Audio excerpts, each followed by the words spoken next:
Lições da vida de Neemias. Capítulo 4. Uma noite de preparação.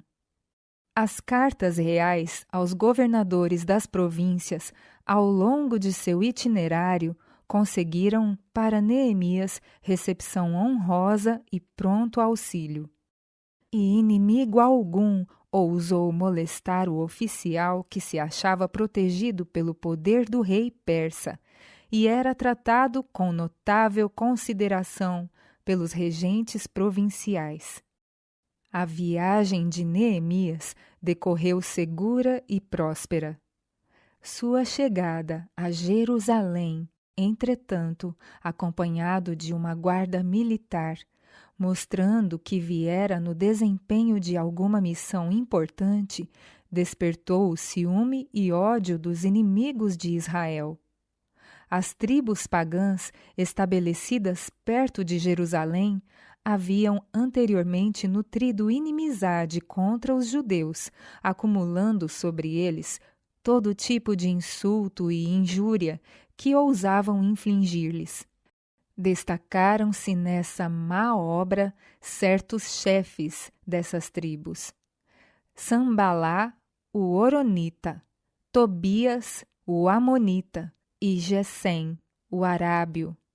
E daí por diante, esses líderes observavam com olhos invejosos os movimentos de Neemias, procurando por todos os meios ao seu alcance frustrar-lhe os planos e impedir-lhe a obra. Neemias continuou a exercer a mesma cautela e prudência que até aí haviam marcado sua conduta. Sabendo que inimigos cruéis e decididos estavam prontos para se lhe opor, ele ocultou a natureza de sua missão até que um estudo da situação o capacitasse a formular seus planos. Assim, esperava assegurar a cooperação do povo e levá-lo a trabalhar antes que a oposição dos inimigos despertasse.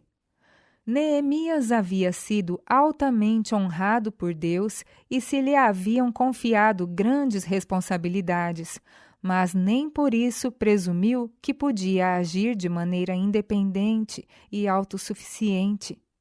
Escolhendo uns poucos homens que ele sabia serem dignos de confiança, Neemias falou-lhes das circunstâncias que o levaram a Jerusalém, o que ele tinha em vista realizar e os planos que propusera seguir.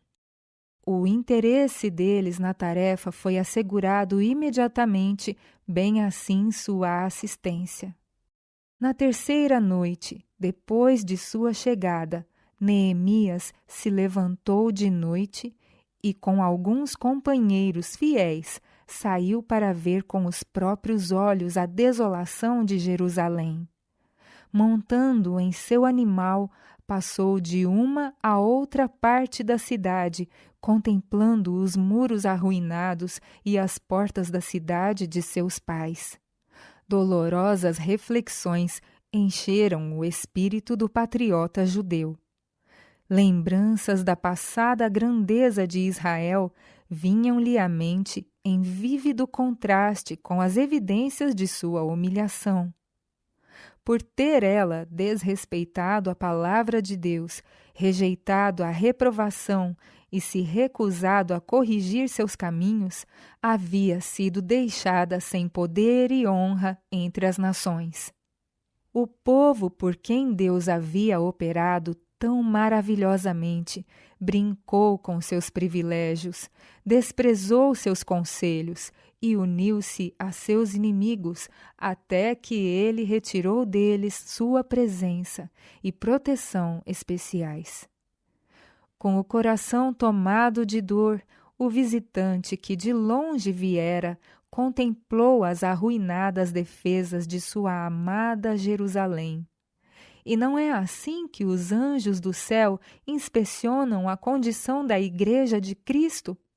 Como os habitantes de Jerusalém, habituamo-nos aos males existentes e muitas vezes ficamos satisfeitos sem fazer nenhum esforço para remediá-los. Como, porém, são esses males considerados pelos seres iluminados divinamente? Não olham eles, como Neemias, de coração tomado de tristeza, para os muros arruinados e as portas carbonizadas? Não estão visíveis em todos os lugares os vergonhosos sinais da apostasia e a conformidade com um mundo amante do pecado e inimigo odiento da verdade? Nesses dias de escuridão e perigos, quem é capaz de pôr-se em defesa de Sião e mostrar-lhe o bem? Seu estado espiritual e esperanças não estão de acordo com a luz e privilégios concedidos por Deus. Para muitos dos professos seguidores de Cristo, são hoje aplicadas as mesmas reprovações que foram dadas ao povo de Israel. Quando o Senhor disse por intermédio de seus profetas: pois que tanto amaram o afastar-se e não detiveram os pés, por isso o Senhor se não agrada deles. Mas agora se lembrará da maldade deles e visitará os seus pecados. Em sigilo e silêncio, Neemias completou o seu círculo em torno dos muros. Declarou ele: não souberam os magistrados aonde eu fui, nem o que eu fazia, porque ainda até então nem aos judeus, nem aos nobres, nem aos magistrados, nem aos mais que faziam a obra, tinha declarado coisa alguma. Nesse penoso exame, não desejava ele atrair a atenção nem de amigos, nem de inimigos, para que não se criasse uma agitação e surgissem boatos que pudessem derrotar ou, pelo menos, estorvar sua obra. Neemias dedicou o restante da noite à oração. De manhã, teria de fazer sério esforço para despertar e unir seus compatriotas desanimados e divididos.